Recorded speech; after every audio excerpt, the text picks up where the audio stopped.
I've been called lots of stuff. Yeah, I've done a lot of deed.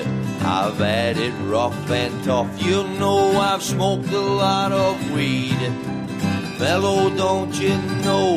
Well, I've learned a thing or two, like when and where I should go to, what I should or shouldn't do. I've been left alone, no company, but that's alright with me, 'cause I'm big and ugly. I'm big and ugly.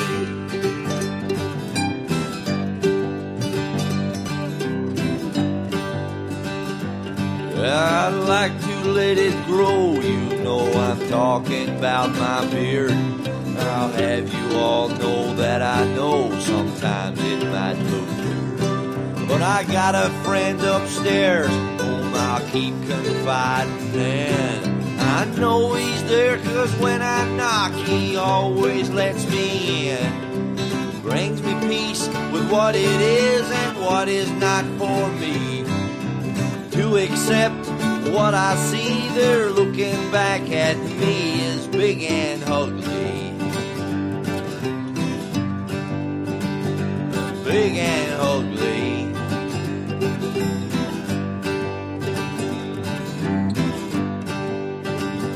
I could have been small and cute and play a flute like a dream, or sing like an angel, maybe play ukulele. But I got to work with my hands and keep dragging it along, banging on that old guitar. Sometimes I'll write a song. I lose a few friends, so it seems I got no enemies. What you get is what you see, that's how it is with me, 'cause I'm big and ugly. I'm big and ugly. Big and ugly.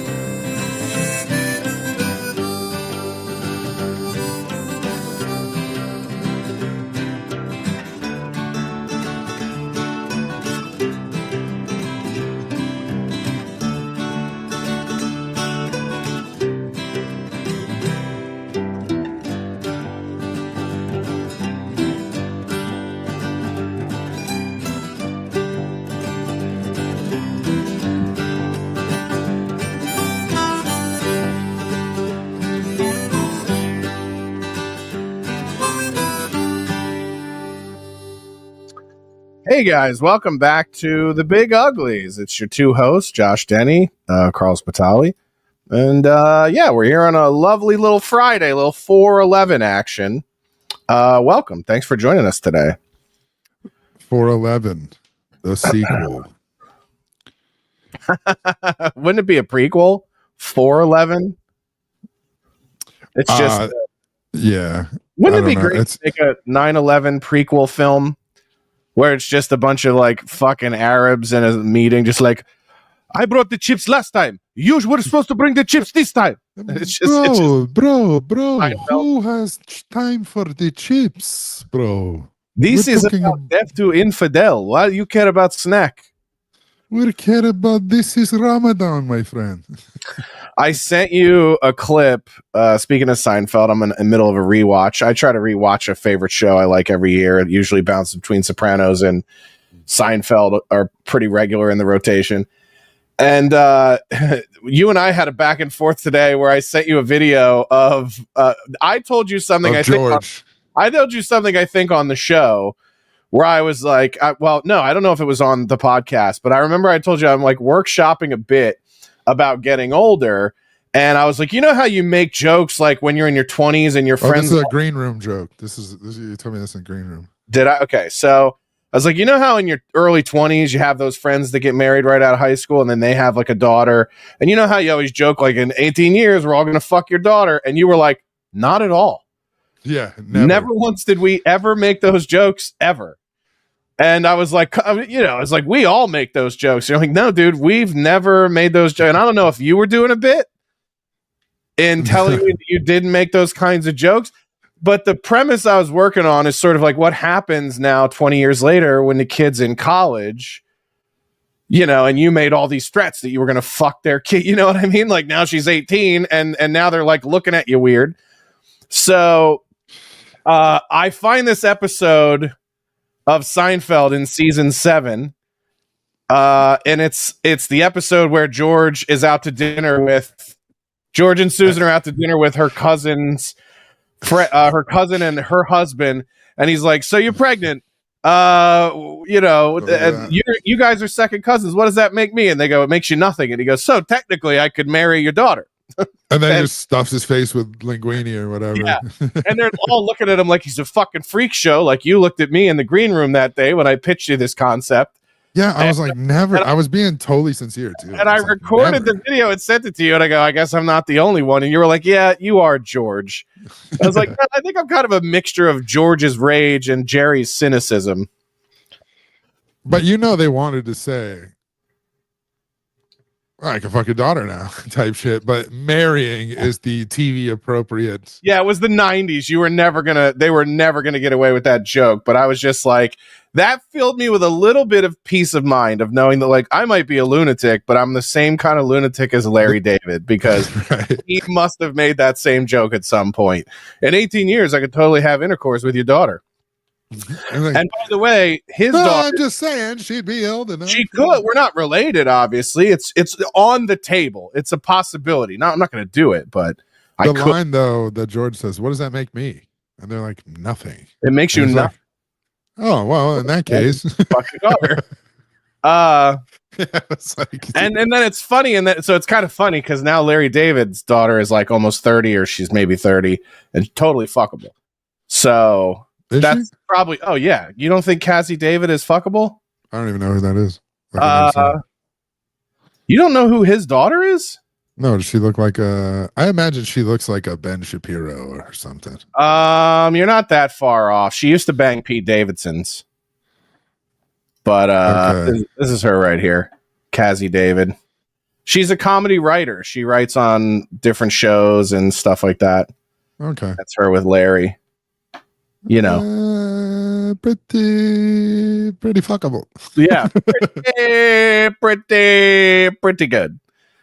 Pretty It's good. all right. She does look like a Jap, a traditional like Jewish American princess. Yeah, there's nepotism. Like if somebody was like if somebody's totally like straight up like, she's a comedy writer. I'm like, yeah, of course she is. Yeah. Oh, and also the other thing is like, it's not like I thought she was a mechanic. Yeah. If I met her at a bar randomly and didn't know who she was, I'd be like, "Who's your parents?" Like she looks like exactly. That's what I'm saying. She looks like nepotism. Yeah. You're like, you're somebody's kid, aren't you? It's like when I met. Uber drove. This was the first year of Uber. I Uber drove. Clint Eastwood and Francis Foster's daughter, Francesca. You were you were like in the Uber pilot program. You were like, I was one of the very first drivers in Los Angeles in 2013. Did they give you an award for that? Yeah, the award is that nobody ever stops talking about it for the rest of your life and career. That's the award. It becomes the only job you've ever had in your life for the rest of your life. I was like, I worked at McDonald's. You guys want to talk about that? They're like, no. We don't. We only want to talk about your time as an Uber driver. But yeah, this is her. I mean, she's got that same far apart eyes thing, that like Anya Taylor-Joy has, right?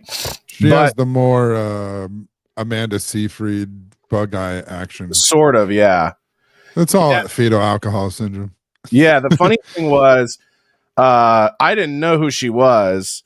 I had to run it, but my now ex-girlfriend, I had to run it by her, the ambassador to Hollywood. And I was like, yeah, I drove this actress. She was like in a bunch of these Clint Eastwood movies.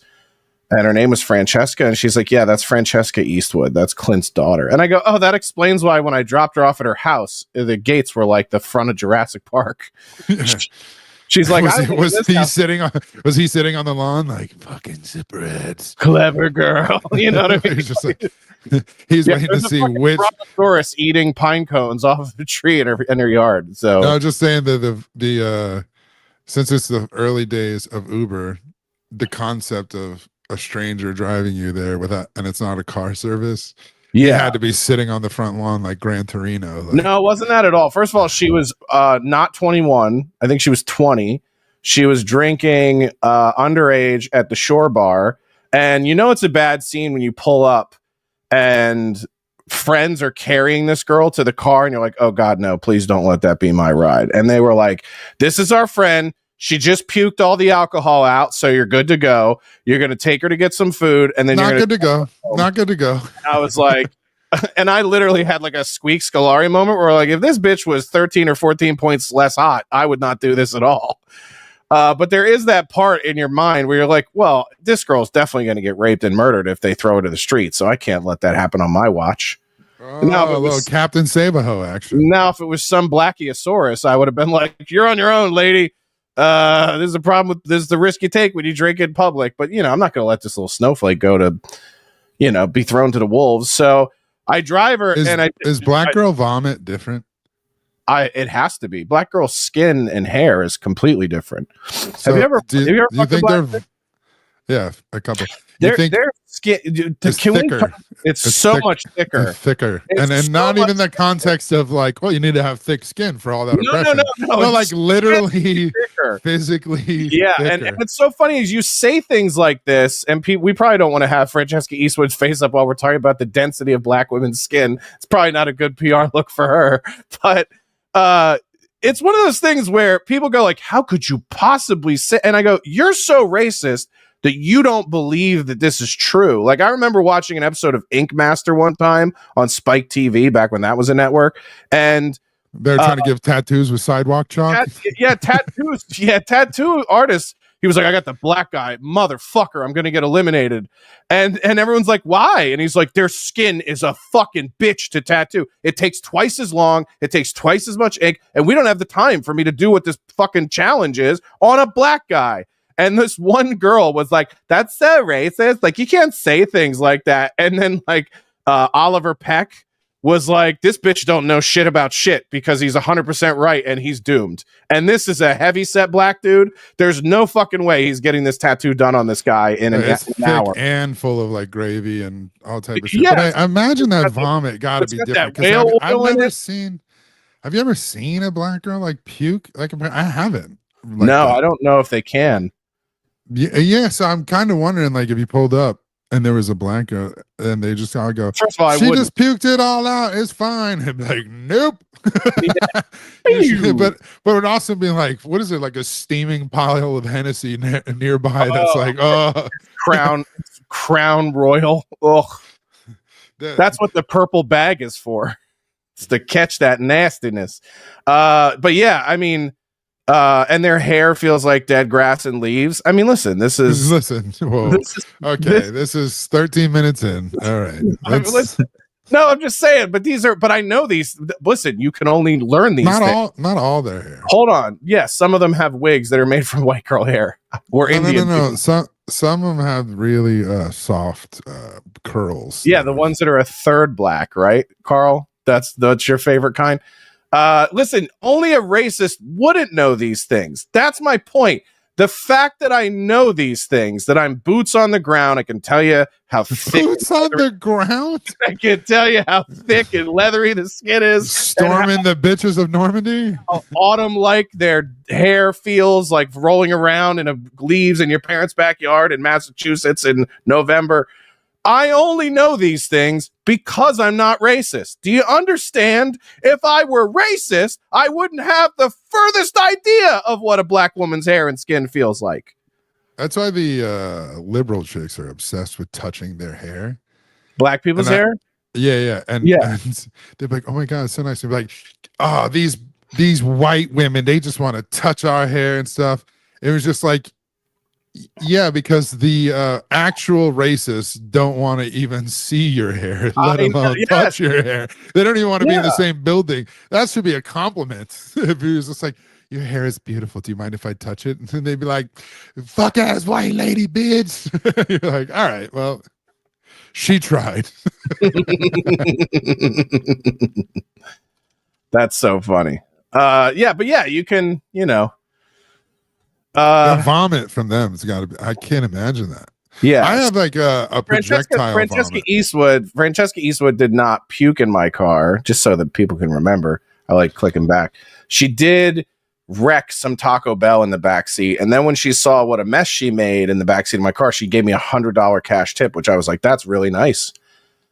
And nobody even carries cash anymore. No. So she was like, "Oh my God, I made such a mess." She's like, "Thank you for getting me home safely. Thanks for putting up with me being drunk and rambling." And she's like, "Oh," and then she looked at, she like saw in the back seat when she came back. There's like lettuce and fart residue, lettuce and cheese and like sour cream everywhere, which by the way is usually how it is at the end of the night with just me. So, in the front seat. And then she goes, "Oh my God, I'm sorry, I made a mess. Like, here, let me give you a tip." And it was like a 20 with a 20 with 100 inside of it. I was like, "Are you sure? This is way too much." She's like, No, you're nice." And then I saw the Jurassic Park doors open to her place and go, "This is where you live?" And she goes, "Yeah, my parents live right next door in that house." And I look over there and it's like a twice the size mansion. And I was like, "Oh, okay, $120 is like something you lose in the couch in your house." And then when I found out who she was, I was like, "Oh yeah, she's fucking loaded. Her parents have been enormous celebrities." Get the fuck out of here, you fish-eyed bastard. I mean, do you think? Oh, and so it's funny. Like a day or two later, I was driving these guys, and we can take her down. They were like, "You guys ever?" He's like, "You ever drive anybody famous?" And I go, "It's funny, yes. Just a couple nights ago, I drove this celebrity's daughter, man. She was pretty hammered and pretty young." And they go, "Francesca Eastwood?" And I was like, "How the fuck did you guess that?" And they go, "Ah, yeah, dude, she's like a notorious, party girl here in the West Side." And then I was like, yeah, but she was nice and, kind of pretty girl. And the guy looks at me, no lie, and he goes, "Yeah, if you want to fuck a chick looks like a hammerhead shark." And I was like, oh my God, it's so mean, but it's so apt. You know what I mean? There's a, and I've never been able to not think that. Why do we keep pulling her up? Well, because it's funny. I've never been able to not think of that. When I look at pictures of her now, where there's like fucking eyes like a hammerhead shark, I didn't even know she existed till this anecdote. Well, there you go. How about that for you? You fucking jerk off. I didn't even. I don't know who she has a younger daughter, Morgan, who's probably more, or a younger sister that's probably more your speed. This is what we're gonna do. We're gonna TMZ their family. Yeah. Well, what are they up to now that we're getting doxxed again? We have to do this. I can't get a good. How do I get a good? Yeah, look, this is the other daughter, right? You don't mind that? Their sister. That's what I'm talking about. Yeah. Is that this? They don't have the same mom. No, they have different mom. Francesca's mom is Frances Fisher, and this is like his second wife, and that's her daughter. There it is. That's what she looks like a young Rachel Ray, doesn't she? Dude, Rachel Ray is probably fine as shit before she got fat as fuck. When she was young, she was a smoke show. She was a smoke show until she was like 45. What are you talking about? Yeah, I'm saying she was probably fine as fuck, but she got fat. She surpassed Kelly Clarkson's fat. Who are you talking about? Let's see. Rachel Ray. Rachel Ray just looked like, I'm going to just keep eating and eating and eating. Dude, tell me you wouldn't fuck that Rachel Ray right there, though. Yeah, dude, that's when she was looking good. Now go type in Rachel Ray now. Yeah. I mean, now she looks like, yeah, this is her now. Yeah, dude, what are we doing, Rach? What the fuck? She looks like Dom DeLuise. She looks like Kathy Bates. What the fuck happened? She's on the opposite of Ozempic. But look at her here. My God. Dude, that's when she was fine. This is she what just I'm. kept eating, and she kept eating and eating and eating all the stuff she was making, and she was just like, "What? I have a thyroid issue." Yeah, people are always like, "Oh, I wonder why these guys keep dumping their old wives to get 22-year-olds." I don't know. It's a mystery. Ugh, dear God. I thought that was Kathleen Madigan at first. Listen, if I own this thing right here to the right, I would take it back to the store. I'd be like, something happened to it. It's the warranty is worn out on this thing, and I need to return it. Pretty funny. This guy goes, "Your tits are bigger than hers." Hey, listen, you know what? They're not. They're not bigger than. They're bigger than 22-year-old Rachel Ray's titties, but not now, Rachel Ray. I don't know, dude. I think they might be right because she's got like the. She's like a flatso. Yeah, dude, and you see the stomach is sort of going past the titties. I don't want to do this where I'm not necessarily. You don't want to talk about Rachel Ray's titties? Well, it's the topics they won't talk about. I want to talk about what sometimes the issue is. It's the topics that they won't talk about, and sometimes it's because nobody wants to hear about them either. That's the real issue and conundrum that we have. Speaking of topics they won't talk about, we're comics they don't want to perform anymore. In case you guys don't know, by the way, we are doing a stand-up show in Torrance in about a week. We'll be there April 19th. You can get tickets censored.tv/tour. Let me pull this up. Bada bing. There we go. Thank you, God's favorite. Mine not much further. Yeah. No, I agree. Yeah. Listen, we're both addicts. What are you talking about? So yeah, you guys can go to censored.tv/tour if you want to get tickets. LA, Boca Raton, Pittsburgh, and Detroit are all on sale right now. And these are, patriotically themed comedy shows. Patriotically themed comedy shows where you can come see myself and Carl and Gavin McInnes and Anthony Cumia. And some people are doing what they did to us a couple years ago, where they're pretending that these are not comedy shows. Carl, they're pretending that they're. Have you heard this? I don't know if you've seen this. If you heard this, this is on Reddit. This is on Yelp. These are all these people, and I don't like to say the word conspiracy theory, but this is a conspiracy theory. These people, this really gets my blood boiling. These people, I call them Reddit fags. Yeah, it's a real epidemic of these people. Between Reddit, between Yelp, they even went to Yelp. Yeah. These people. See if I can zoom in on this a little bit. Vito Giswaldi, friend of the show, posted. He was the one who put us onto this. It was him and one of the owners reached out to me and showed me this. He posted that these Yelpers were giving the review bombing the venue, and I just went one step further and I was like, yeah, these people they have no life and no friends. Yeah. So their only connection would be like, did you see what I posted? Yeah, I score. And they like giving each other fucking gay thumbs ups via some app, right? They have no friends because they would enjoy a show if they had friends. They would go out, they would socialize, they would go, oh, that's a comedy show that I don't want to go to, and just not go, right? Right. I've never even left a review for a place that I went to, let alone an event that I'm not gonna go to. It's the gayest fucking thing I can think of.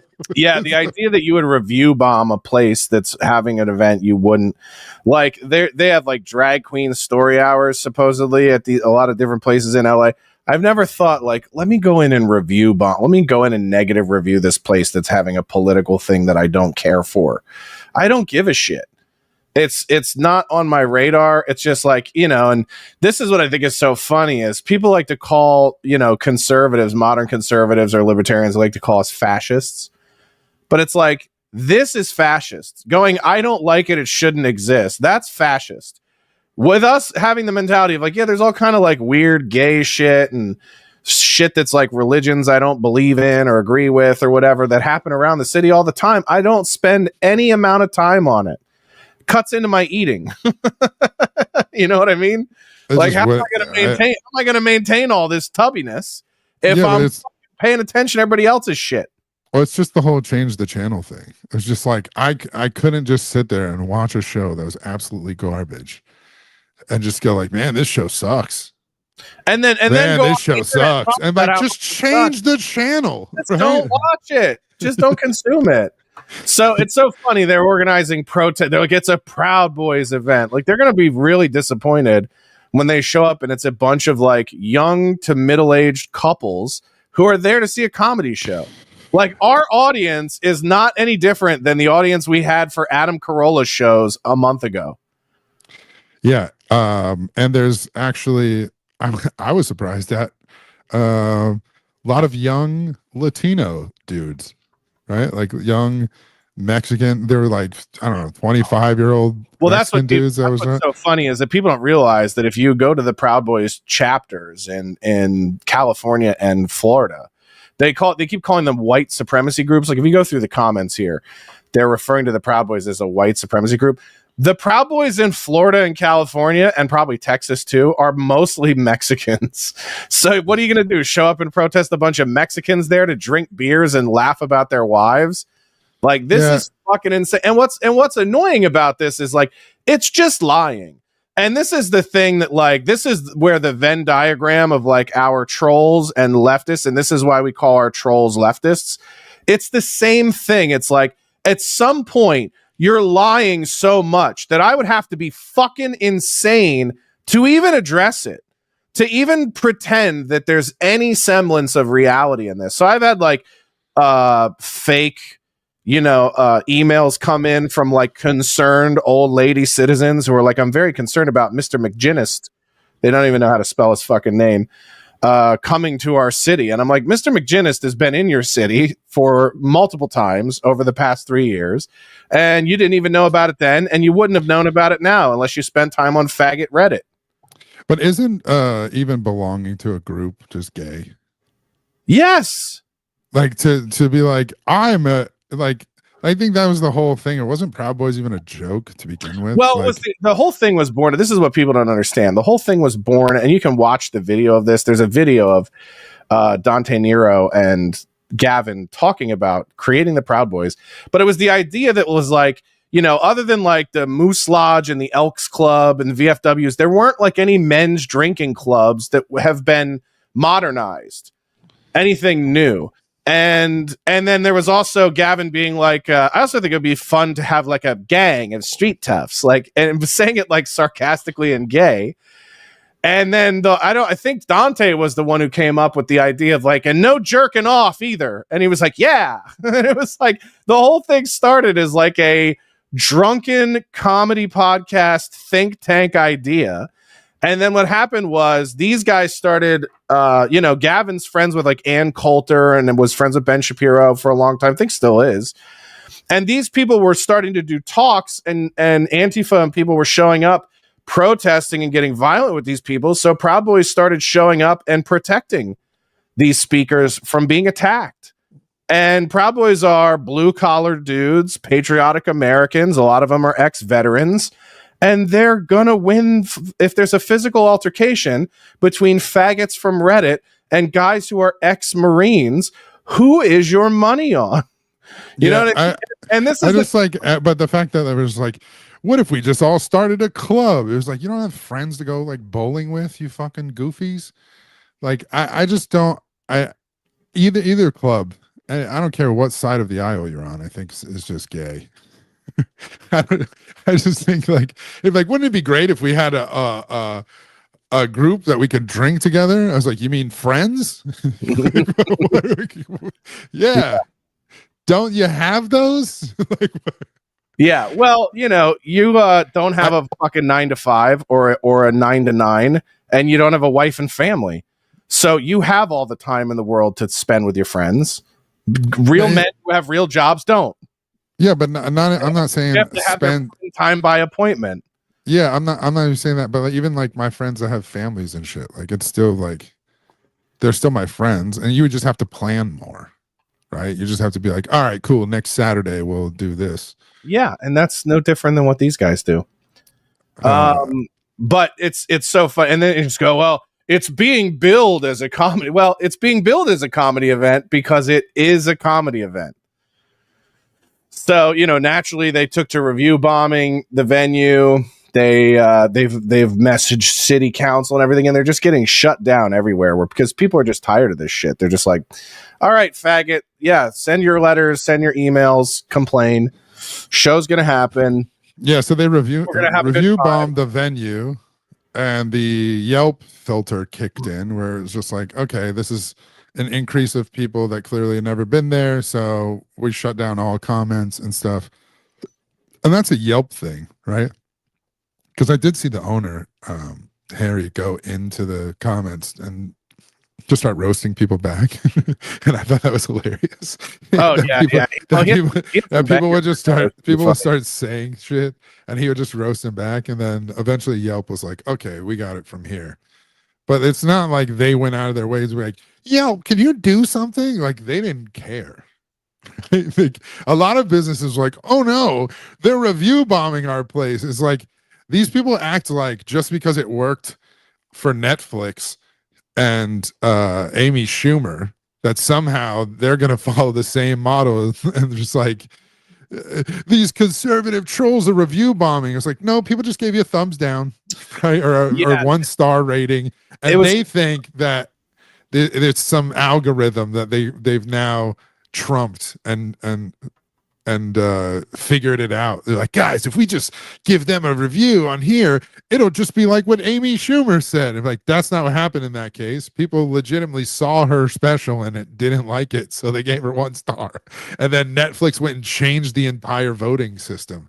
That's not happening here. Yelp just shut it down because it's like, all right, too much activity for the day. No, it's actually Yelp explains exactly why they freeze reviews. They say that this venue has been featured in some recent news, and oftentimes what happens is that people come here and respond based on the news and not with legitimate reviews of the business. So because of that, to protect the business, we've frozen reviews. They're very transparent about why. And it's obvious that this kind of thing happens all the time, where it's just like, oh, this venue was involved in the news somehow, and then people are going to go in and pretend that they actually patronized the business and had a shitty experience. And they know that. And so they're literally like on Reddit, like, here's how to circumvent the ban. Make sure that you, and this is what's so crazy, is like, it gets to the point where they're like, what you need to do is you need to actually go in and actually sit down and have a meal and have an actual experience, and then go and give them your money and tip well, and then go home and lie about what happened. And you're like, yeah, you're really getting us. You're really getting us. Spend $200. Make it look real convincing. It's so, who has the time?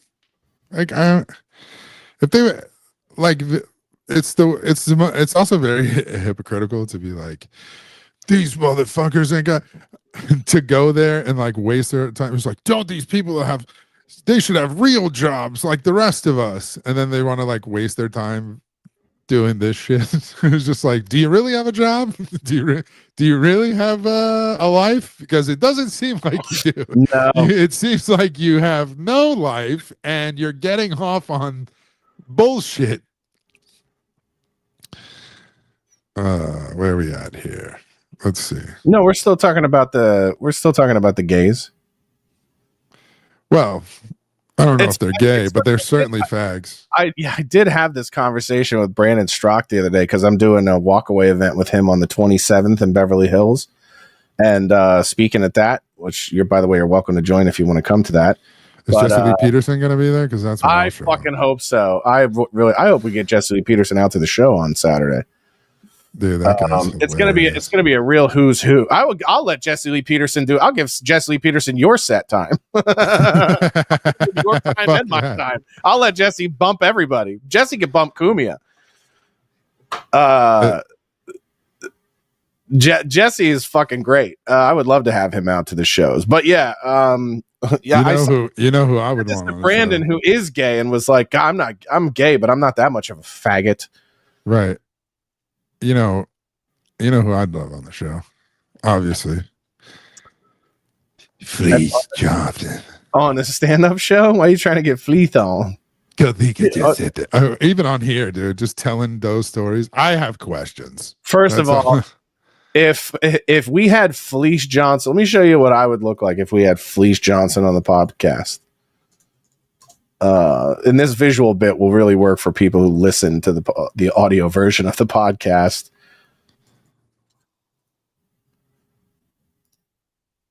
Let me pull this up. Dude, Fleece Johnson. First of all, I want to know what he did at 14 years old to be in prison. This is me with Fleece Johnson on a podcast. Just full on from Kingpin. You need to be all cool and calm like the kid back there. Just nope. Dude, how he's making these rounds on like black podcasts and stuff, and he's saying what you would think this would make people never want to go, like we talked about this before, never ever want to go to prison. And yet some of them be like, nah, Unc doing too much. He got, and like, do you think that he's lying or embellishing, or this is not how all of these fucking even rappers are when they go to prison? Like this is the culture. Yeah. And so he's like, I loved it. And I told him, you ride a little hard on the baby oil. I was like, you ride hard on the baby oil. And he said, you throw it in their cell on their bed and you just like leave it there for them. This is what I think is funny, is because like I'll ask you about a reality show and you will condescendingly be to me like, I don't fucking watch reality TV. You're some ivory tower fucking prestigious. Fuck you fucking homo. Because here's the thing. You'll go down a Fleece Johnson rabbit hole on Instagram for hours. And not for hours. First of all, not hours. Half an hour? Nah, maybe 5-minute segments with the 2-minute videos. That's way too much. But hold on, you watch one YouTube video and somehow it's on your Instagram now. It's all connected. Well, it doesn't mean you gotta watch it. It's like if a gay porn slides into your mentions, into your suggestions or something, you go, I only watched about 5 to 10 minutes of it, and then I realized it wasn't for me. Well, at first it doesn't present it that way, and then there's this ominous music. I was like, oh shit, is he gonna talk about stabbing somebody in prison? And then it's just like, oh yeah, he's talking about stabbing somebody. All right.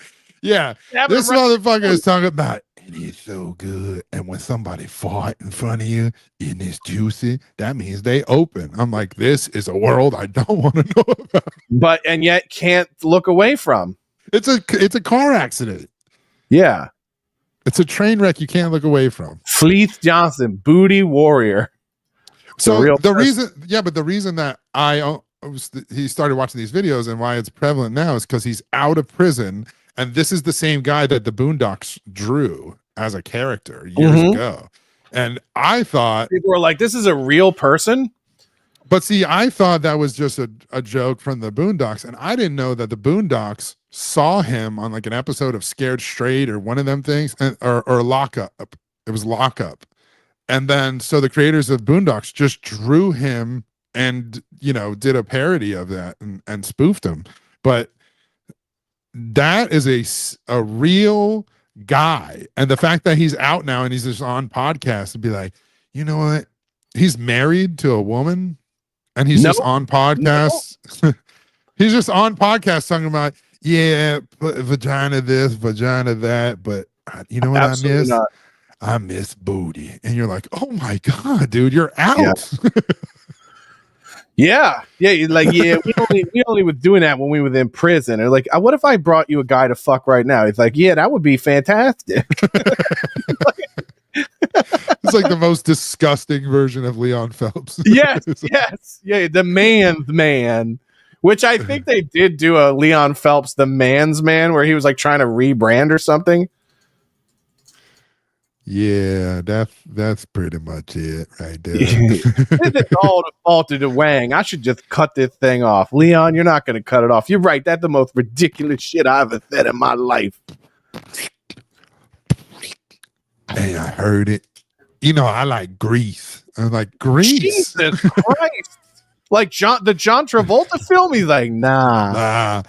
You know, and I didn't know if he meant like food grease or mechanic grease. And you know, if I already weren't afraid enough of black people, I got to go and find out about this, and just know that these are also walking the street. He must be one of those super predators. Yeah, this is definitely what they were worrying about with the super predator crime bill thing. Yeah, they're like, why do we need this? And he was like, there's a 14-year-old guy in prison who's raping people. And you're like, what? And enjoying. He's like, it's just, this is what it's like on the inside. And if you lean, this motherfucker's like a Brene Brown type now, where he's like, if you just lean in, you can really enjoy yourself in there.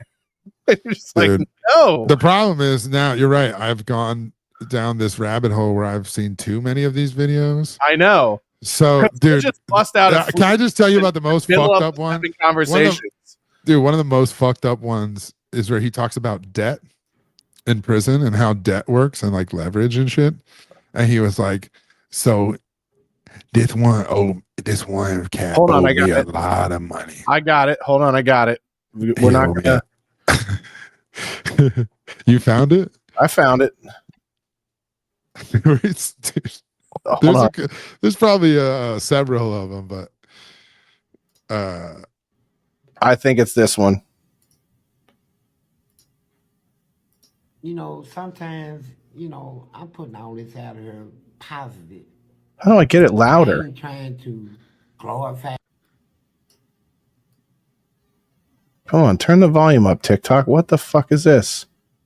I make me look like I'm tough. I ain't shit. Excuse my French. I'm a normal man. I don't have no fighting skills above any other man. I'm not military trained. I don't know kung fu, judo. I ain't no trained. Well, I boxed the army in prison. We boxed.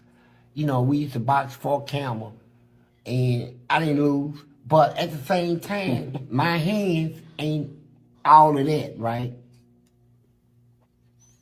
Now, I used to run a poker game. Transition in the prison. 5 people to a table. That's all allowed in my poker game. I'm the house man. I just want to tell you, if a guy talks if a man, let me just tell the audience, if a man invites you to a poker game and he refers to it as 5 men to a table, don't go. Yeah. Do not go to this poker game. It's about 5 men to a table. No. Yeah, no. That's not where I want to be. Buy-ins? You want to be like, it's $500 buy-in with 1 rebuy. Oh, okay, great. If he's just worried about how many mans to a table, especially if he says how many mans to a table. Don't go to that game. No. That is a pot limit game. Yeah. I'm the 5th one. Only 4 people can sit down.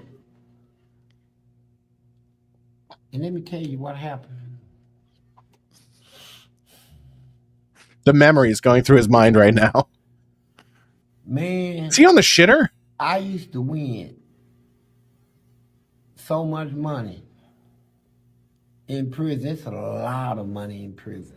Yeah. A whole lot. You got people locked up in there owns 15, 35 acres of land, cattle, and everything. They just did something stupid, got them locked up. Mm-hmm. They rich.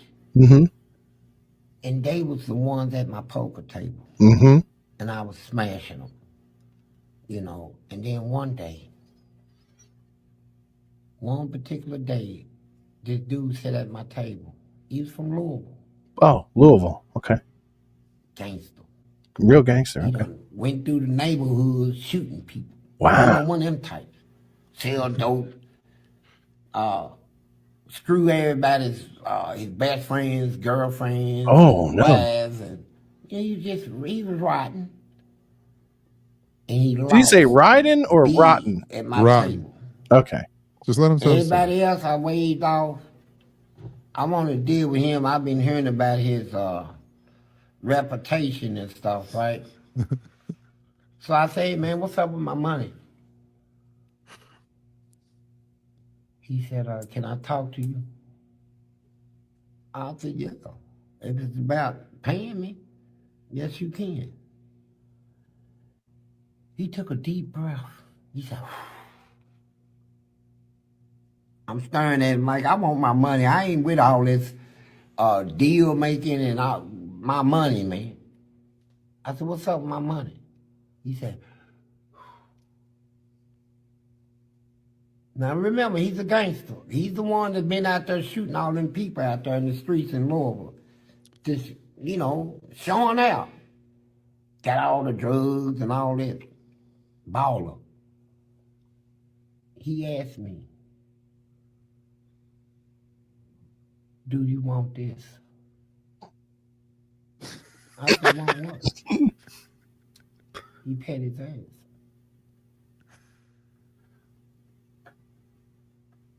I said, let me see a little bit. Pull it down a little bit. I said, God damn. Dude, I'm telling you, this is terrifying. Chops on you, boy. Hell yeah, I want it. He said, well, you gonna knock off what I owe you? I said, no, man, no. If I knock all that off, you gotta give me some head, lick my ass. You gotta do all that. You gonna do that? He said, no, I ain't licking no ass. I said, what about the head? He said, I really don't. He said, but I give you this. I said, put it down a little more. I said, spread it on. I said, damn. This nigga got juicy up in there. And check this out. Dude, I'm sorry. This is so fucking crazy. We did it. Oh, it's so crazy. So he came to me, and you know what he told me? He said, let me talk to you, police. Right after he did his stupid stuff, gave himself up.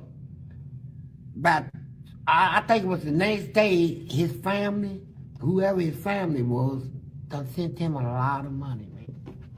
And he done gave his booty up. And he came to me when he got his money. He said, hey, let me talk to you. He said, damn. He said, man, my peeps just said this, man. I said, after you gave me that. He looked at me, he said, yeah. I said, what? No, he actually told me, what I did, but I'm not gay. I said, what? He said, I'm not gay, man. All right. This is enough of this. This is way too long of a clip. Way too long of a clip. You found that clip. Just, first of all, long-winded. Really long-winded. I watch it in way shorter segments than that. I mean, this is like, you already got me watching too much of this shit. Yeah. Jesus Christ. Ugh. Dude, the guy got sent money anyway, and he would have paid him the next day. And he was like, listen, man. Open that up a little bit more. I said, man, juicy. Hold on a second. You mean to tell me that there's a certain there's a certain depth of the asshole where you're like, now I'm in. Like, I wasn't before, but peel now. that open for me, player. Peel that open for me. Oh no, shit! Now, yeah, I'll wipe out your whole tab, motherfucker. Oh, I can't do that. This is really what, and this is what you send me all day, and then you'll call me in the middle of the day, and you'll just start doing this voice, and it's really because it's so funny. It's really become traumatized. It's so funny to me though that this is like it's a cultural thing where like nobody thinks that the prison thing is the bad thing, that they're just like, oh man, this is just one guy doing this, and I'm like, nope. I feel like he is just one guy in a long laundry list of guys doing this. We've talked about this many times on the show, but it's like, if black dudes could just not fuck for like a week, it would be the Jetsons. It would, yeah. Wakanda would have been built. Wakanda would have been built. Wouldn't have to CGI it. All of it. It's insane. So You know that I rewatched that Black Panther movie with the Mexicans in the water. I did think it was really funny how they were like, how did they escape? It's like they went underwater. Shit. shit. Now, well, we can't get him now. Yeah, he's like he's in 6 inches of water. He's also right there. Yeah, Right? it's like, goes like, they got away with it. I could see him. He's still right there. His Yeah. like wing shoes are like flying out of the. He's still there. It's like, that vibranium is gone. That vibranium is in the water. He's standing in 6 inches of stream. Yeah, I can't. We can't risk it. He's the king. This is Umbaye. Nope, can't do it. Can't do it. Oh, it's so fucking ridiculous. It's so fun.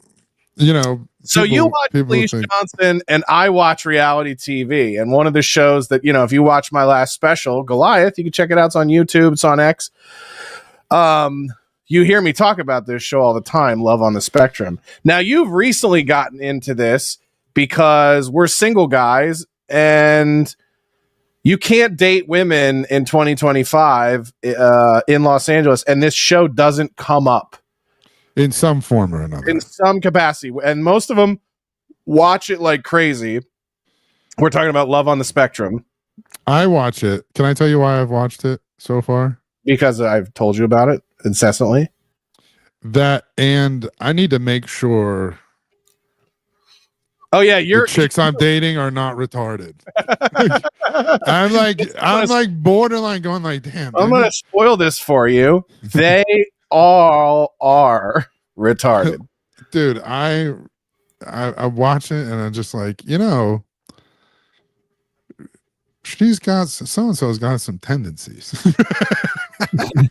That's how it is a spectrum. You do go through the same motions that like a parent does. Like, do I have to have her tested? Like, this is what parents do with their kids, where they're like, I think I have to have her tested. And it's like, if you have to have somebody tested, isn't that the test? Isn't it? If you're even thinking like, I got to have them tested, they're not. It's when. How often does it come back where they go, actually, is this secret genius? You like to test went a completely different direction than you suspected. You know how you brought in your kid who you thought was a retard? It turns out he's a scientist from the future. Like, when? How much does that happen? Now I used to have a bit about thinking my girlfriend was retarded and listing all the things that she did, and then I was like, oh, thank God she's just an alcoholic, right? And that was that story. That was but that was really like it was a real moment in my life. It was like, is this bitch fucking retarded? Like, there's no way. And then hitting a parked car. It's well documented how many times over the years I had to ask that very same question. And then you stop asking and you just accept, I live with a retarded woman, and there's gonna be weird, like sometimes you're gonna have to help her wipe. Sometimes you're gonna have to pick her up at a place where she fell down in public. These things happen, and you just have to accept that, like, this is the retardation that comes with being a heterosexual. The spectrum though. What they don't define it, so no. there's a couple of instances on this show where I go, they're not on the spectrum, and I just like that person's not retarded, right? There's just one episode is just a fat girl, yeah, that's fun, right? And you're just like, what's her disability? And I just want to point something out, like the branding of this show. They love. So if you watch this show, they love their Abby and David, right? Can you hear me? Yeah, I can hear you. Okay. They love their Abby and David. And Abby and David are like this couple here in the top right. The adorable, like, he's sort of like almost nonverbal autistic. And she's sort of autistic where you feel like she goes in and out, where she'll have like maybe 30 she'll have 30 to 60 seconds. She drinks wine. No. She'll have 30 to 60 seconds of normal conversation with her mother. And then she'll be like, and then that's when I brought all my stuffed animals to the racetrack. And you're like, okay, that's where it is. Right. And this guy associates numbers to colors. With colors, yeah. Which he might be a secret genius. Kanye does that. Yeah, but I just remember he was like, "Yeah, 8 is orange and blue," and you're like, "What the fuck?" We should ask him what he thinks about the Jews. He's a Jew. I know. Is he? Get the fuck out of here. Spoiler alert, they're all Jewish. I hate to tell you, but it is an unfortunate side truth of there's like an occasional some of them are from the South, and those aren't the Jewish ones, but all of them from California and everywhere else in New York or whatever, these are fucking Jews.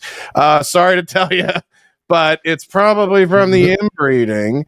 This kid is, and he's loaded too, right? Because they seem pretty well off. They seem pretty well off. Their house is on the water, and then it was like his first gesture to her of like a grand gesture was like, "We're going to Africa." Oh yeah, just like Africa. I'm like, bro, how much cash you got, bro? There's literally a scene where they're on the safari. I talk about it in the special, but there's a scene when they're on the safari and they're just like driving by a black guy, and she's like, "Is this the safari?" Like we're at the airport. She just sees a black dude walking on the side of the road, and she goes, "Did this safari just start?" It's so funny and adorable.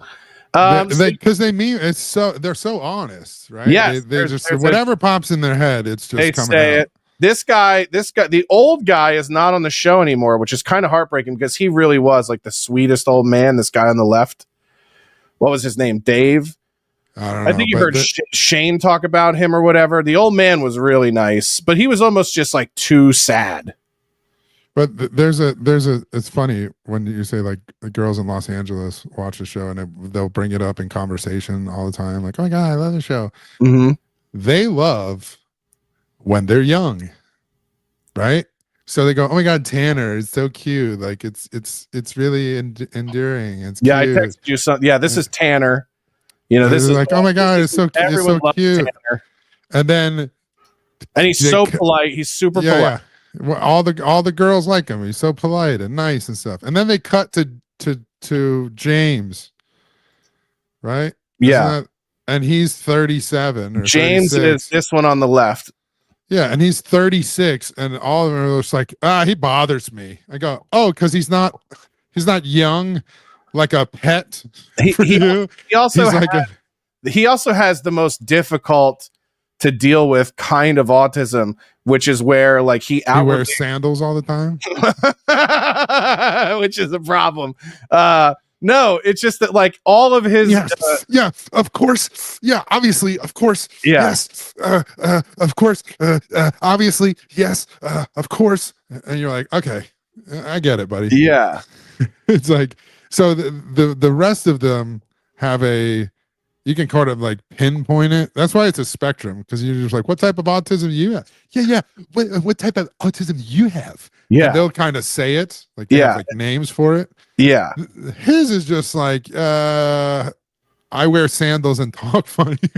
Yeah. Well, and he's really into like medieval times and stuff. You know, and then they all kiss like cartoon walruses. You know what I mean? Like this, it's just it's like way too much. This is the most normal looking one you've ever seen. These two broke up because he wouldn't fuck her. And she's just like, "I need to have sex all the time." Like the first date this girl ever went on the show, she was like trying to fuck this guy right at the table. And I was like, wow, they autistics even have their version of like total whores too. So yeah, he was like, "I don't feel comfortable with sex before marriage." And she was like, "I think I have to end our relationship." And then this one, where is it? Oh yeah, this one really, you haven't seen this yet. I don't want to spoil it, but my God. Now you and I both think, and we gotta out this a little bit. You and I both think this guy's faking it. I don't know if he's faking it, because I thought he was until they had to like look for seashells, and she's like, "This is what I want to do," and he just started grabbing sand and everything else and just throwing it in a bucket. Yeah. And then she was like, "Yeah, I'm specifically looking for just specific shells," and he's like, "Yeah, sorry about that." And I was just like, he just might be slow. Yeah. I don't think he has necessarily an autism, but like, he's just like, oh this is- yeah, this is a little peekaboo. This little peekaboo to the season finale you haven't watched yet. He meets her parents and just starts mauling, making out with her in front of her mom and dad, instantaneously and way too much. And it was so much to the point where I was watching this last night and I texted, he was like, can you hear me through the wall? I'm literally screaming at the TV like, stop it, stop, it's too much. And at one point the dad's like, I think I'm gonna have to get the fucking hose out on these two. Jesus Christ. Spray him with a spray bottle like cats. I never thought I was about to see somebody blow somebody in front of their parents as much as I thought I was going to see it on this show. And then you and I immediately have the thought, looking at this guy, they're like, we know somebody that would potentially fake having autism to fuck an autistic chick. And it's our friend Vito. Where I was like, would Vito potentially... I don't think he's faking. I don't think he would fake it. He would just be. He would just be there. Be himself. He'd be on the, you fucking girl got autism. What? It's a spectrum. Yeah, it's and by the way, like I was trying to find a picture of him in front of all of his Funko Pops. Like his apartment doesn't look any different than any of these autistics' apartments, by the way. So I think we could smuggle him on. I think we should try to get him on the real show.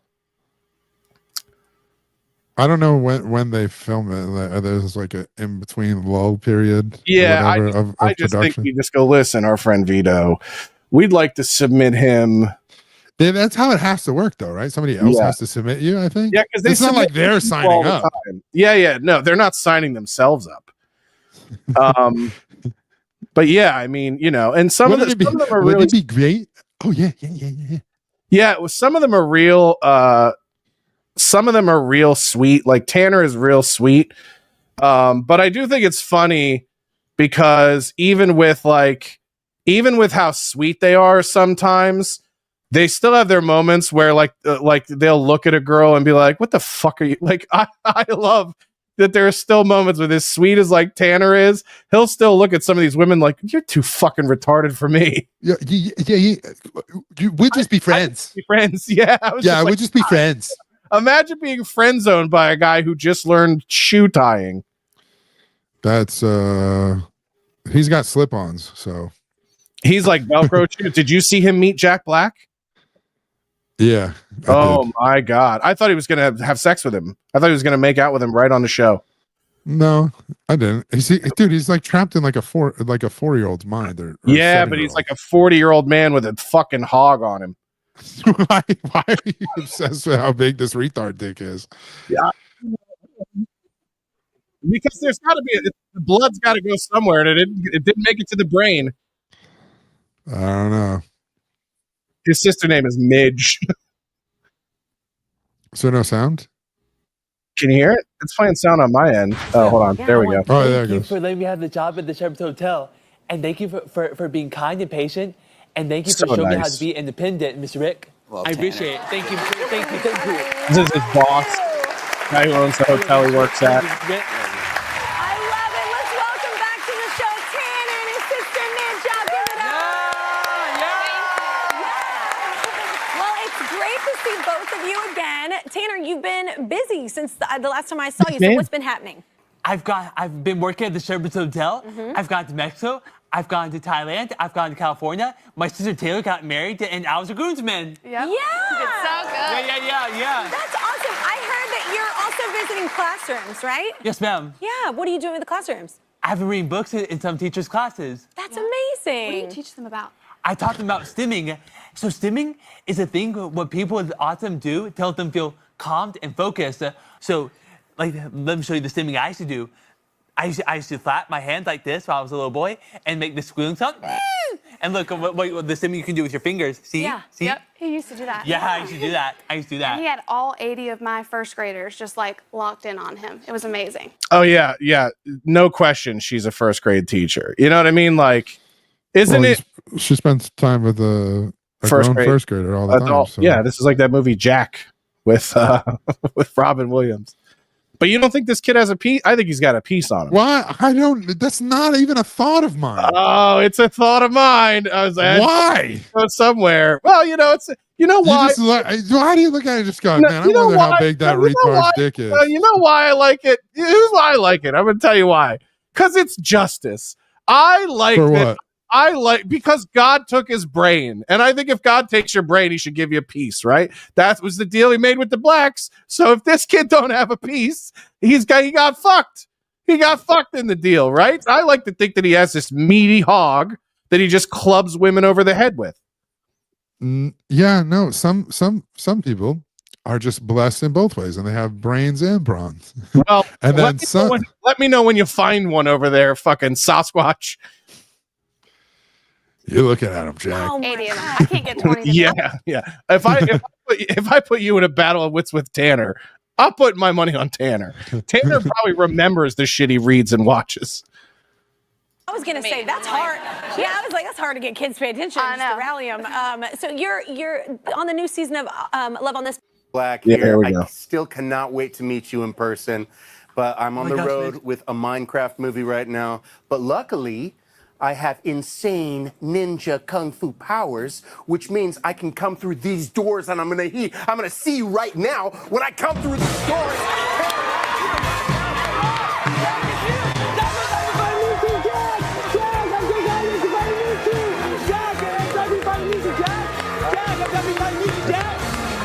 I'm your biggest fan because you're a great actor and a good singer. So I'm happy to finally meet you. Oh! He looks like he's going in for the kiss every time. I'm happy to finally meet you. Hey, Jack, this is Liz, my younger sister. Great to meet you.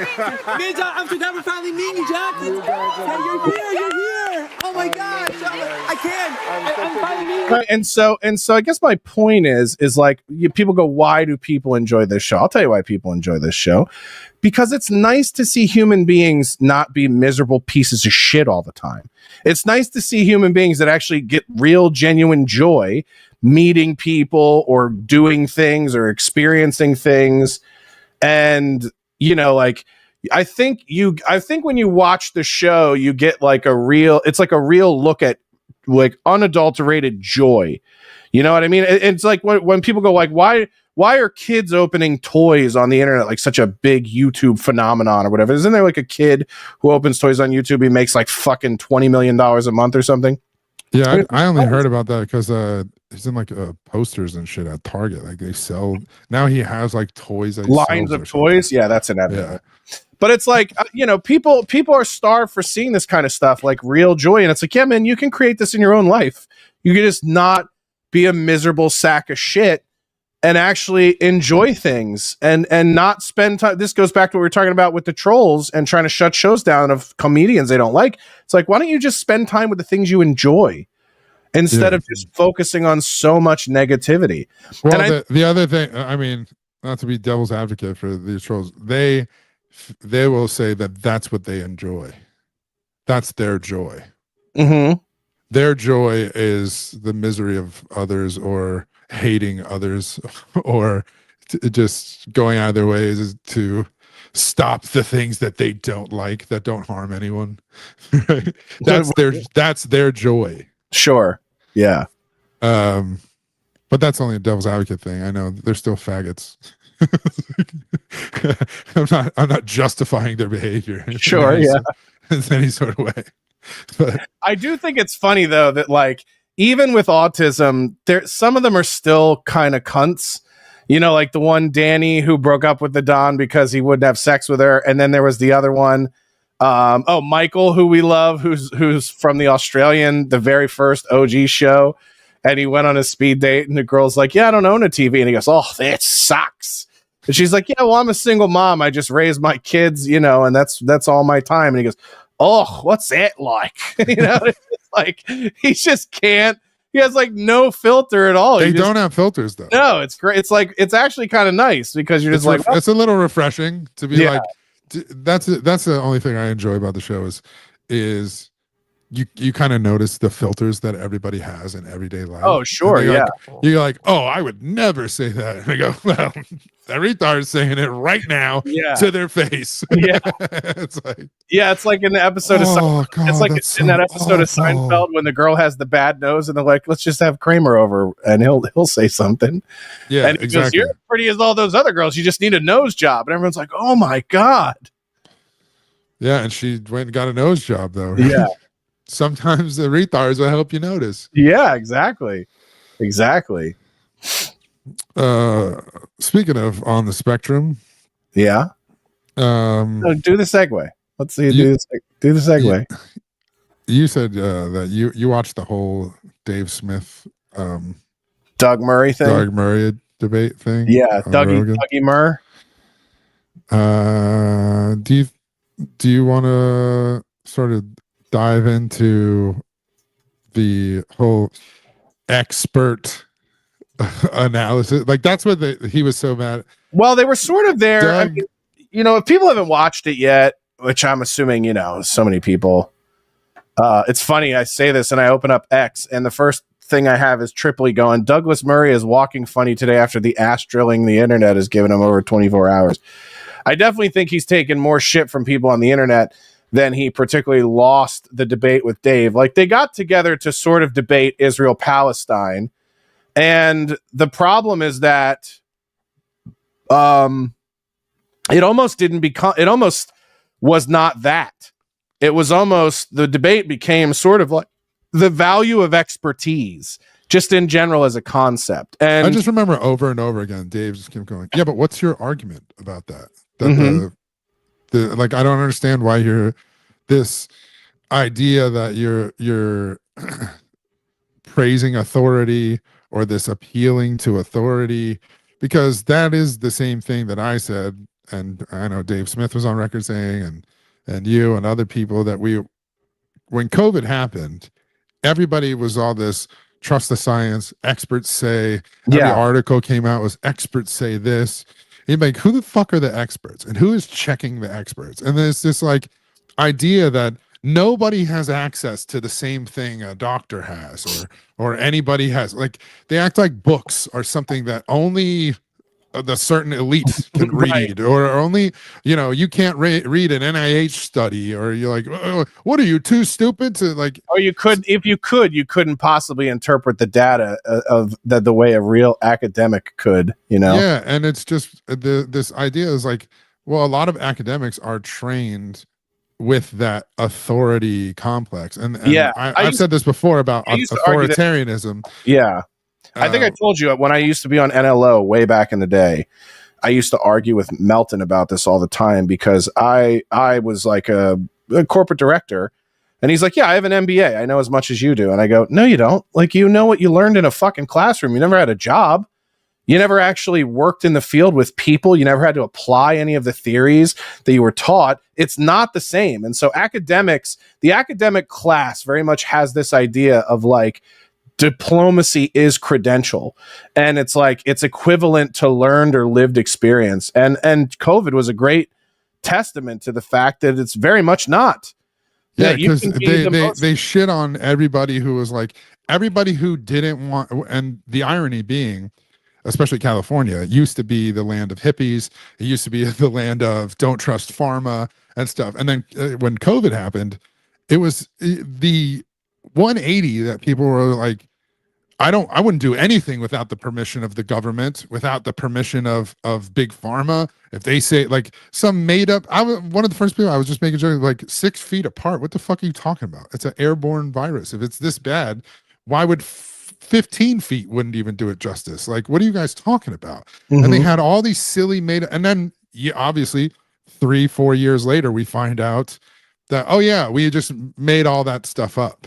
And you're like, yeah, of course you did. But when people said it at the time, what did they do? All the academics and elitists were like, oh, this is just dumb rednecks just saying this because they don't want to go along. They're like, they're not rednecks. They're fucking California hippies. Yeah. The racism of the lab, the lab theory. Like, but this is the funny part about what I would say like liberal racism is they ran with the bat soup and eating bats story right away. As soon as they did that, they're like, obviously it came from there. And go, oh, why is that obvious? And it goes back to, like, remember Dave Chappelle's AIDS joke about it's kind of more poignant than just a simple joke, where he said, remember where they told us AIDS came from? It was like, yeah, guy had sex with a monkey. Word. Mm-hmm. Like him saying word is like him questioning the official narrative. Is that really what happened, right? Yeah, word. And then he goes into a ridiculous tangent about like him having this monkey and training it to fucking not peel jerk him off with his feet. Yeah. Yeah. And it was like, suck my dick without peeling it. All that shit. It's the silly part of the joke. Right. But the root of that is taking the narrative from authority at face value and never questioning it. Where he's like, really? So the reason they believe that is because liberals and even, boomer conservatives will trust an authority to be like, well, this is what they said it is, so of course it's that. And because they have this liberal racism where they think that, well, of course third world people eat bats and shit, and of course they're dirty third worlders, of course it came from there. They'd be like, are you out of your fucking mind? This was made in a lab. And it got out, and they're blaming a wet market. Do you even know what a wet market is? I think all this I'm in Koreatown, don't we? Isn't that where you eat? You know what bothers me? There's a wet market in East LA, but they're you know what bothers me is I saw Showdown in Little Tokyo when I was like, I don't know, 10 years old.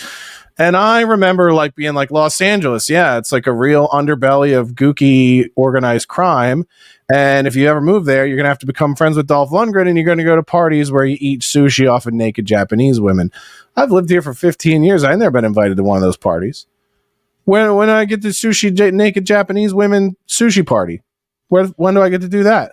When is that happening? Kanye had one. I didn't get invited to that. I don't think Fuentes did either, though. But Fuentes probably was like, pass. Pussy and fish, two things I don't touch. Like, I love the kid, but he's got some weird idiosyncrasies where he's just like, pussy and fish together in the same room. Name one, Primo. What's name that? one. Because every fucking comic you've heard is a coward that has never fucking said that, and they went along with it and said it on TV with bats. Even the heroes that we used to have, Don't Meet Your Heroes, South Park did a whole fucking episode about the end of it. You're gonna reply to comment. Let me pull the comment up so people can see what you're talking. So name one.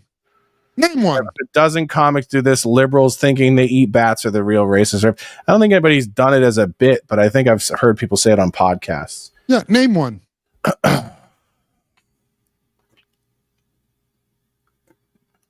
Fucking loser. I said Rogan. He didn't. No, I think he just did on that. I think he just did on that podcast with Dave and Doug. I think he just did it. So at least a dozen. Okay. Yeah, Jordan says I've heard it before, but sure can't name one. Yeah, I mean it's probably because they all took the fucking side of, yep, this is where it came from, and nobody questioned it. It took fucking coward ass shit.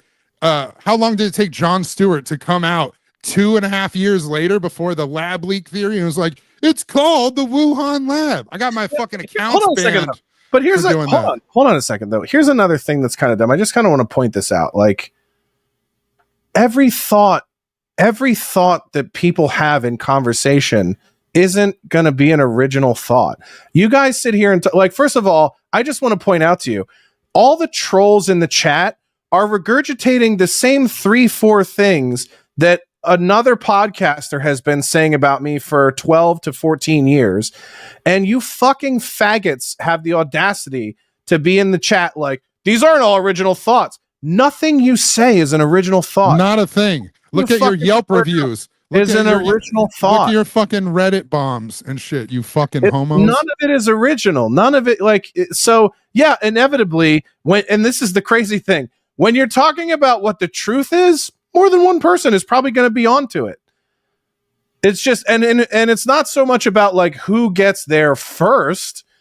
It's just that a lot of us were there first, and a lot of people called us crazy. And to Carl's point, Carl got his fucking social media taken down everywhere, accounts banned, real life real life friends going on social media and banning and blocking your account because they couldn't cope with the concept that their trust and authority was stupid.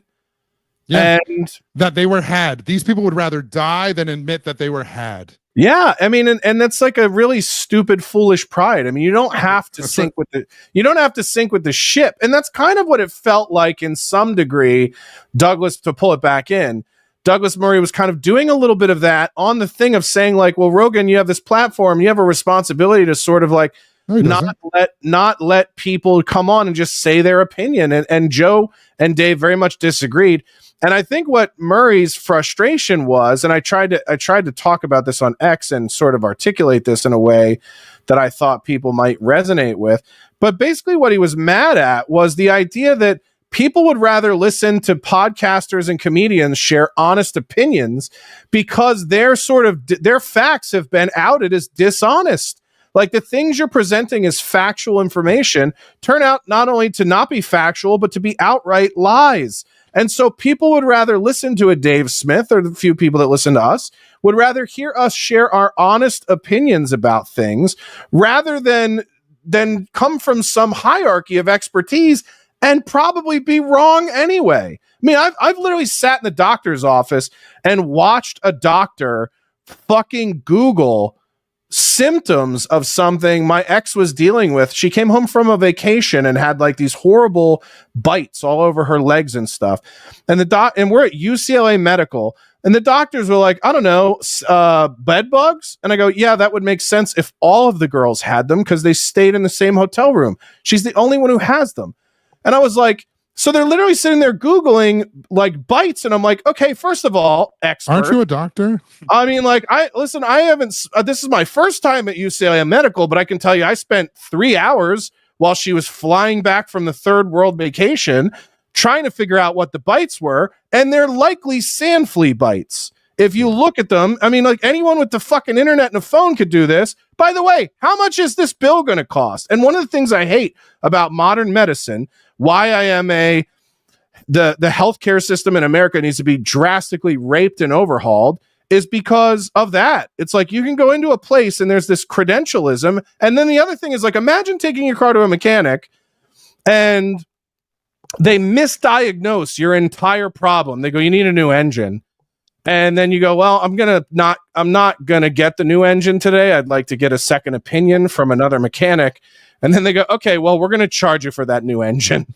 And so you basically still have to pay a fucking exorbitant price. It's like not like an estimate price. It's like, no, we're gonna charge you as if we put the engine in, and then good luck with finding out what the truth is. And so it's like the whole medical industry is sort of built on this concept of credentialism. Yeah, and here's what else is built on credentialism. Not necessarily verified or cross-referenced in any way. Here's the other thing too: is these fucking pussies. Like, look at this. Pin Primo's there was comment up. We're like, I don't know, guys. It's a 5+ year old story now. This lab leak thing. Rogan talked about it in his special. Is this controversial for me to say? No. But the problem with you motherfuckers and a lot of these other cunts is that, again, instead of admitting that they were had, they're like, it's old news. Who cares? Who cares? The reason that we have all this inflation now and all this bullshit is because they shut the goddamn country down. Yeah, they shut California down till 2023. They shut SAG-AFTRA down for 2.5 fucking years. Shut the fuck up with this fucking, is it controversial? Who cares? Let's move on. Because when the lab leak shit first came out, and when everybody was posting shit and calling me crazy or calling other people crazy who talked about it, you know what they said? Who cares where it came from? We need to deal with it. So it's just move on. It's already happened. Who cares? Is the faggiest shit ever, because you have no beliefs, you have no convictions, you've never stuck to a single thing in your life. Nothing. So that's why when I see comics who got on stage at the Laugh Factory night after night or at the Comedy Store, especially black comics who say the N-word at the end of a joke as a punchline, and you think they're fucking, that guy's hilarious. Are we supposed to not do that? So that guy's hilarious. We're not Guess guess what jokes they were doing? Man, these vaccines is like iPhone updates, man. They come out with a new one every 2 weeks. It's fucking hack bullshit. And to act like we're just moving on. Oh, that was so 2 years ago. Fuck you. Did it ever fuck your life up? No, because you're doing the same thing that you did 5 years ago, sitting on the internet and being a troll faggot. That's what nothing changed in your life, you fucking queer bitch. Every one of you, like you said, you don't have an original thought. You're regurgitating a dude who's dying of AIDS and all his talking points so you can go, haha, wasn't it funny? I own him, and give people virtual high fives because you don't have friends. You faggot. Suck my whole fucking dick. Carl, you're yelling at my only fan. He's Suck my whole dick. Is it Love on the Spectrum big? It's fucking bigger than one of them retard dicks. Wow. And it comes back to Fleece Johnson. And he's juicy. Yeah, them eyes are glossy. You fucking queer. I'll slap the shit out you if you see me. Stop in real reading life. the fucking chat. This is why I don't like you. This is why I liked us being in the studio, because you couldn't see the chat. It's a comedy bit. This is a podcast. We're not doing bits. It's funny. Young Curse goes, shots fired at Josh and Zach. Yeah. I'm sorry. I thought the N-word was a perfectly fine punchline. I don't know what the fuck we're talking about. I thought it was fine. Fucking, you know, I think it's a pretty. They're good the same losers that don't watch sports but have ruined sports. They're like, this shouldn't happen. He needs to apologize. Some athlete they don't know. So they don't ever watch the sport, and they got to do that shit. I've talked about this a bunch. I just want one of these guys to come out and be like, "Yeah, I like pussy. What do you want me to do?" You know, like these are the same dudes that will complain about fucking. Can you believe this video game developer did that? Yeah, they're the worst. You're the same people that got what's his name, Roiland from Rick and Morty, fucking fired and shit. Oh, Justin Roiland. I don't even know what that guy was doing. I didn't even care that much. But I know that it's when they acted like a cancel culture didn't exist. No, it's this gay mob mentality that you all think you can band together as an internet community, and you're just losers with no friends. And you have parasocial relationships. When you move on, when you're done with this, you'll move on to the next one. That's why you think you should move on to the next topic. This was so 2 years ago. Is it real controversial? It's fucked up this entire state. There's businesses still closed on fucking Melrose that they never replaced there. Y'all are just dumb because you don't leave your house. Well, it's all the other thing too is like, you know, when the apex of your life is buying a home in Portland, Maine. That's going to be the next t-shirt, by the way, is the Portland, Maine for sure trophy. It's got to be some home ownership in Portland, Maine trophy, which is basically the highest pin. You could win 7 Super Bowls like Tom Brady or handful of Academy Awards like Meryl Streep. But what you really want to do is be able to buy a home in Portland, Maine. And I mean, it was the main purpose of my breakup. It was like, look, we have to move to Portland, Maine, or else people will think I'm a failure. She was like, I don't want to go to Portland, Maine. I said, nobody does. And you know why she didn't want to go? No black guys. There's no black guys in Portland, Maine. She would have been on an island. And so, you know, that's what it is. You can tell I got the whole place packed up here. The Portland, Maine thing is happening. And she wasn't on board with that. That's just what it was. Yeah. I mean, and the other thing is like when it comes to, like I said, they ruined sports, they've ruined movies. These fucking losers who feel like they need the information before stuff comes out, right? They need spoilers. Just enjoy the thing. Oh, you know what really bothered me? Let me see if I can pull this up. So, I've just been in like a real music kick lately. Going back and like listening to stuff that I grew up listening to. I don't. It's probably a midlife crisis thing. Why did you laugh at that? So it probably is where you're just like, let me remember what it was like when I was a teenager or in my. I just think it's funny that you think this is your midlife. Before you're right, I'm probably about 80% of the way. You're way past 95% of the way through her. This is if we live longer than Patrice, it'll be a fucking miracle. This is 65% crisis. Whatever. My 75% of the way through life crisis. But I pulled this up. Yeah, this is the video. Nope, that's not the video. That's an ad. Today, guys, I am thrilled to show you a masterpiece from Manscaped. I want you to see this video, and I want you to tell me what bothered you the most about the video when it kind of kicks in. Where is this? New York City, Madison Square Garden.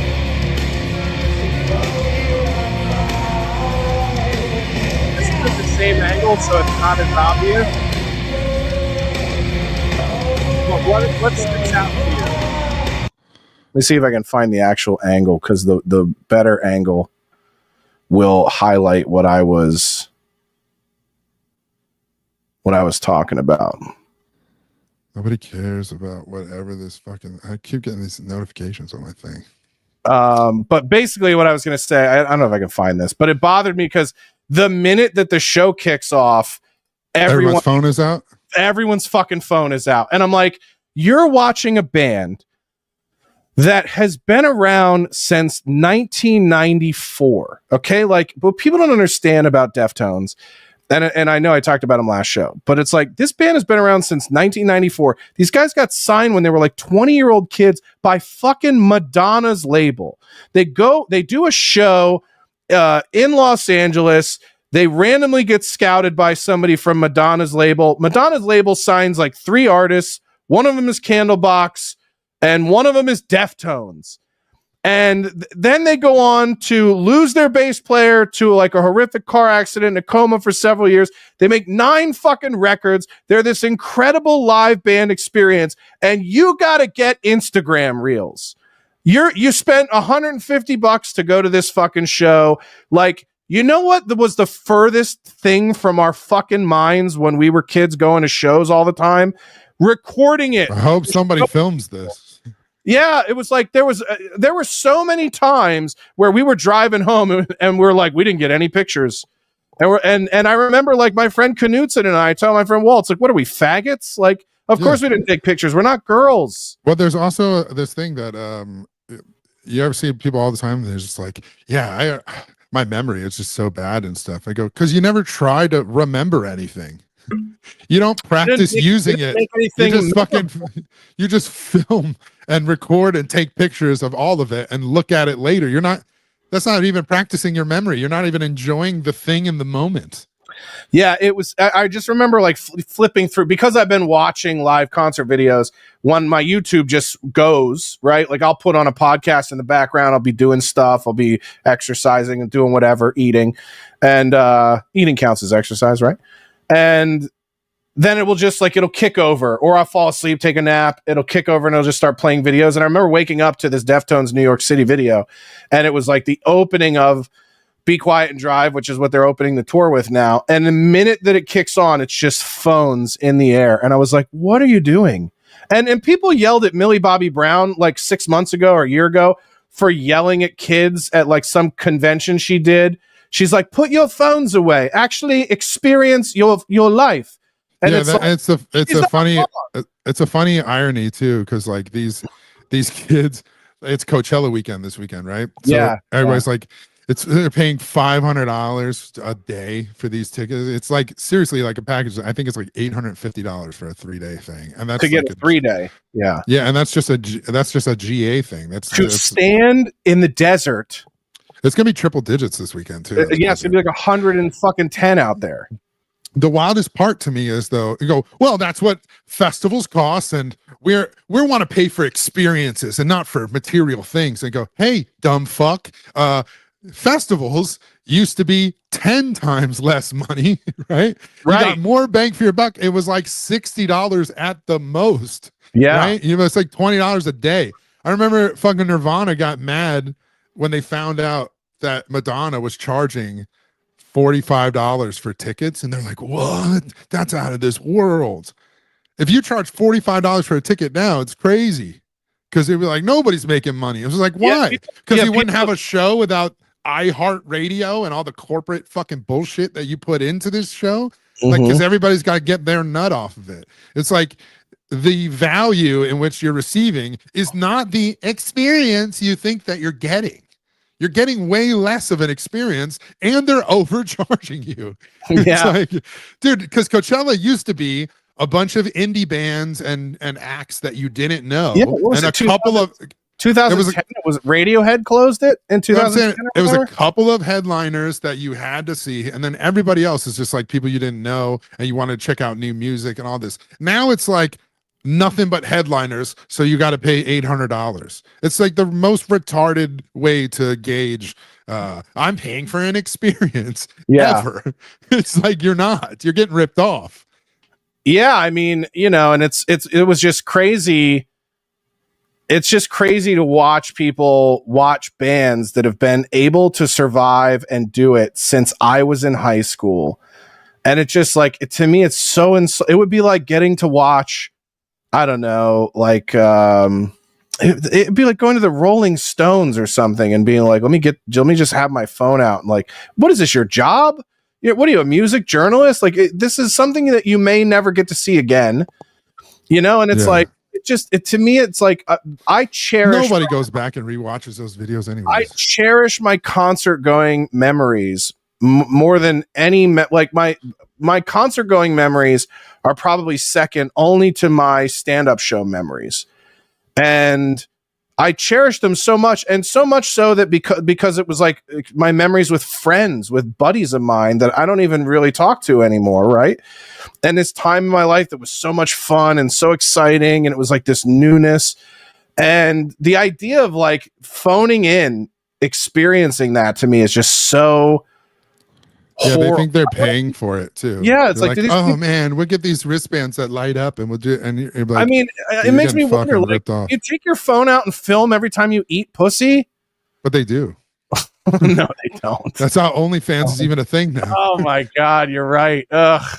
Dude, I'm telling you, they can't stop filming everything. And that's why the surveillance state is so easy to work on these fucking losers. Like, wouldn't it be cool if you could film everything at all times? And like, no, you queer. It's a good point. They love it. They love the fucking this bullshit illusion of safety. Bryce. Speaking of come seeing us live, come see us live. Censored.tv/tour. You go to tinyurl.com/censored live. Either way, you can come to our white supremacist Nazi hate rallies that we've organized. We've billed them as comedy shows, but they're actually. Can you believe this guy spoke here? These tickets that I know it looks like tickets are open to the general public and anyone can buy them, but it's only for Proud Boys. It's the dumbest shit I've ever heard. But general public tickets that are only exclusive to hate group members. Right. Yeah, it's Mexicans that are pretending to be white and hate everyone that isn't white. That's what the shows are specifically. Now they will be there. Those people will be there. Those Mexicans will be there. Yeah, I mean, sure. But that's always in Torrance. Yeah, we don't have any. I don't think we have any good or interesting comments to share with people. Just people being fags. They're really obsessed about my eyebrow today. I don't think you can tell, but it's because my eyebrow hair is completely blonde on this side. And they're like, he's missing an eyebrow. Yeah, it's been that way my whole life. Sometimes it gets really red, and sometimes it comes in all blonde. But yeah, it's called getting old. You'll get it too. Wait till your dick stops working, and you got to explain that one. That's a fun one. The eyebrows, the least. I love that somebody could look at me and go, "Got to do something about that eyebrow." Yeah, it's at the top of my list of health things to worry about. Is the lack of pigment in my facial hair and my eye hair. I'll tell you this, Matt Hall. I'll address you by name. Nobody wants YouTube Premium. It's gay. You know what you can do with that money? You can hate us for $8. Oh yeah, that's Patreon. Right. Go to our Patreon. It's at the bottom. If you Patreon. fucking hate the show, you want to chat and all this shit, I'll actually read your bullshit fucking gay comments and post them. John G, if you want to know that, it's $8 on Patreon. Yeah. What are you with the IRS? Yeah, I don't. What kind of? I don't understand. Like again, there's nothing gayer than pocket watching men. Yeah. Yeah, well, if I'm staying consistent with what I tell the government, it's negative $32,000 is what I made last year. No ads. They have no comprehension of reality.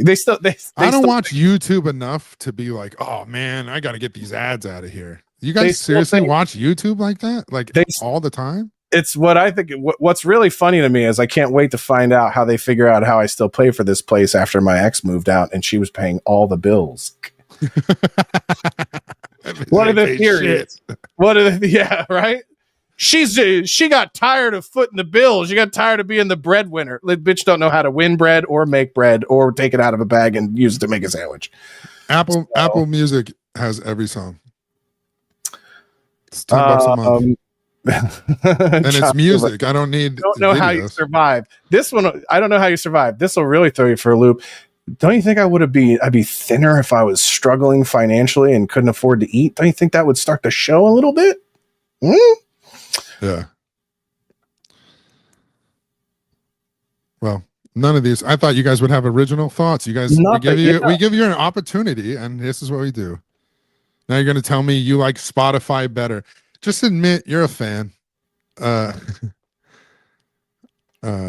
they don't really have anything. Henry Witecki, lots of Uber rides. Yeah, but here's the thing: you got to make up your mind. Am I a viciously hyper obsessed workaholic who works a job to pay bills, or did I have a sugar mama? Like, which one is it? And also, here's what's funny, because I love this. I'm a loser for working a job in addition to being a comedian. Owen Benjamin is a loser for not working a job and just asking for people to give him money on the internet. So which one is like, they can't ever make up their mind, these trolls. It's like, oh, look at this hard-working piece of shit who fucking works when he's not working. Oh, yeah, fuck me. What a faggot, right? All poor people are not fat. It's so funny. That is true. Fast food, though, I do enjoy. I'm never going to stop. You can't make me stop. I'm never going to stop that. Bro, have they seen how expensive fast food is, though? It's not like fast food is just cheap. I mean, next time I pull into a spot and I'm like, oh, I'll just get something here. I go, when the fuck did this thing get $12 or something? Remember back when Carl's Jr. was expensive and now everything costs what Carl's Jr. costs? Yeah. I remember being like $26 for a value meal. What am I, Milton Bradley? I think that's somebody rich. Yeah, that's the game guy. That's the people who made That's the company who made Monopoly. I'm assuming it's the fucking idiot ever, because they was like, shouldn't we make a game that's just about the money? And they're like, I don't know. Will Poors like it? He goes, oh yeah, it'll make them feel rich. So expensive for what it is. You can eat a good meal somewhere else for the same price. Well, here's a great example. Fast food is expensive now. Here's a great, that's the point. This is a great example. I'm not saying that, oh my God, this is going to break the bank. I'm saying it's expensive. You could just eat a good meal. You and I just talked about this of literally a large size meal, fast food meal from Carl's Jr. is going to be like $26 or $27. You can go to Granville and get the pork chop with the spinach and the fucking Yukon Gold mashed potatoes. It's for $27 or $28. It's for $30. Yeah. So will I pay $3 to sit down and have a nice meal with people and company? That's the point. They're just dumb. They don't understand analogies or comparisons, anything. It's just, and they're supposed to be the academics. These retards. Well, they don't have Carl's Jr. in Portland, Maine. That's going to be a problem for me. It's called Hardee's. Oh yeah, that's true. That's a good point. Yeah, Well, it's the crisis same thing. averted. We move forward. All right, y'all. You can get the ticks, get the hate on us at the Patreon. You know you want to. This is enjoyable for you, despite your aversion to our our antics. But I just want to point out, John Goober buying pop with food stamps. Just by calling it pop, we know you live in the white trash northern Midwest. Where Yeah, you no- live in Indianapolis? Pop. You buying your pop with food stamps? Ugh. Exactly, Jake. Exactly, Jake. McDonald's workers really saying, might as well give me the whole $20. That's what they fought for. Yeah. So now robots are making the food. And what you want? How much cheese? that shit. I'm gonna get some cheese. You want cheese? That's Yeah, who's they're paying $20 an hour. I don't think anyone is, but just you can talk about what I have a problem with fast food restaurants. I don't think the J in my name has been pronounced in a drive-through in 20 years.